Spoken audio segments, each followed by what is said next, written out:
the argument for Mac. Let's go to Mac Jones. Kurt likes his processing, correct, accuracy. I mean, there's a lot to like about Mac. There is. And the one thing we're missing is the same thing Kurt said, is the out-of-structure plays. Is he going to be an Andy Dalton-ish type of player? He is a fascinating case study because the question essentially is, how good in today's NFL can you be if you don't thrive outside of structure?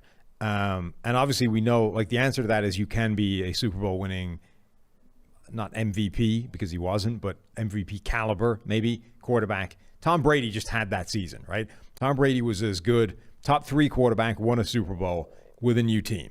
So the answer is you can be as good as that, but you need to be the greatest of all time to achieve that. So it's sort of, what is a realistic ceiling for that player? Because that's what the Mac Jones question is. He, I think, is probably the best quarterback in the draft in terms of processing and flying through his reads and executing the offense within structure just so efficiently and so quickly. Like, the speed with which he works through that system at Alabama is phenomenal to me. But he doesn't, he's bad outside of structure. Like, he just is. It's not even that he doesn't do it. He's not good at it. And it's not necessarily because he is this terrible athlete. He isn't. It's actually okay as an athlete, just not compared with the other guys. It's just that he doesn't bring that element to his game. And I don't really think that that's something that you end up teaching or developing at the next level. So the question is he good enough at the stuff he's good at to buck the trend that's heading in the other direction and be a new Tom Brady and those kinds of things? And B, how much of a drag or an impact is that Alabama offense going to have on him? Like, Alabama Open versus NFL Open. Tua struggling year one is not going to help his evaluation. Yeah. It's like, how hard is that going to be for him? Because that's the stuff you need to be phenomenal at. So if you have a harder adjustment to make in that area, now the one thing that's your calling card is the hardest adjustment to make.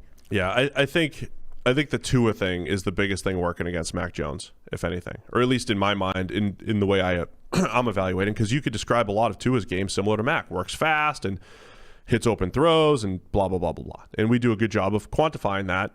But again, the difference between, say, a 94 grade and maybe a 90 might just be Devontae Smith and Jalen Waddle getting behind the defense. It's a couple extra opportunities throwing the ball down the field. And I do think I've met with I mentioned this before, the guy on Mississippi radio, Dave Bartu, does college football analysis, and he does it at the simplest high level, which is, did you elevate your team in college?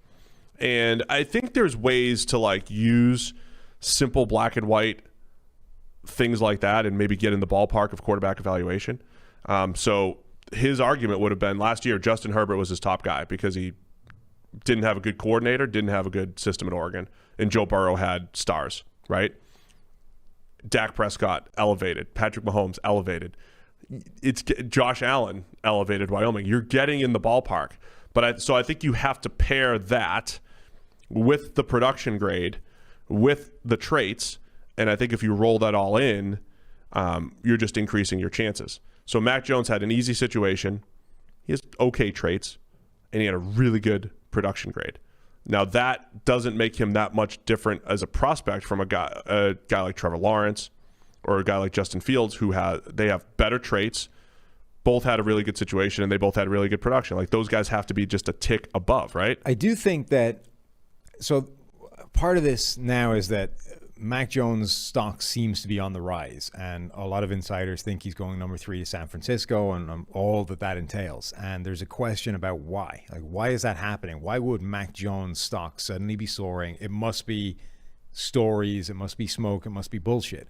I do think the way that NFL teams handle the draft actually meshes with this idea of his stock going up the later we go. Because people look at this and are like, why would his stock start going up after football has been played, like finished? Nobody's done anything.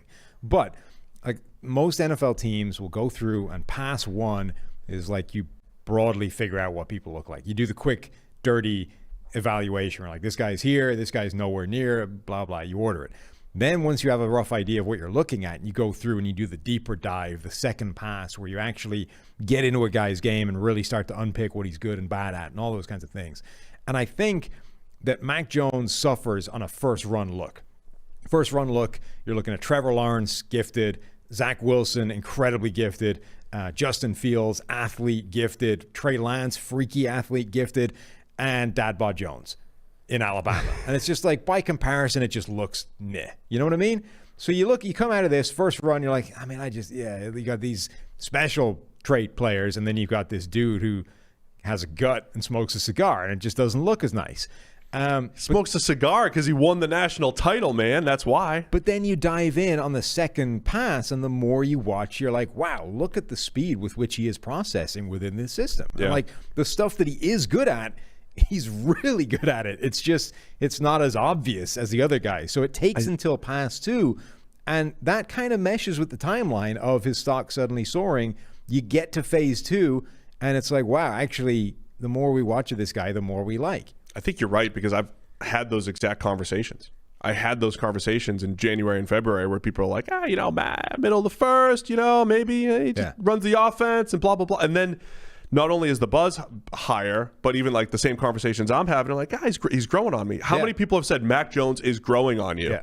Not just, the dad bod, but he's like growing.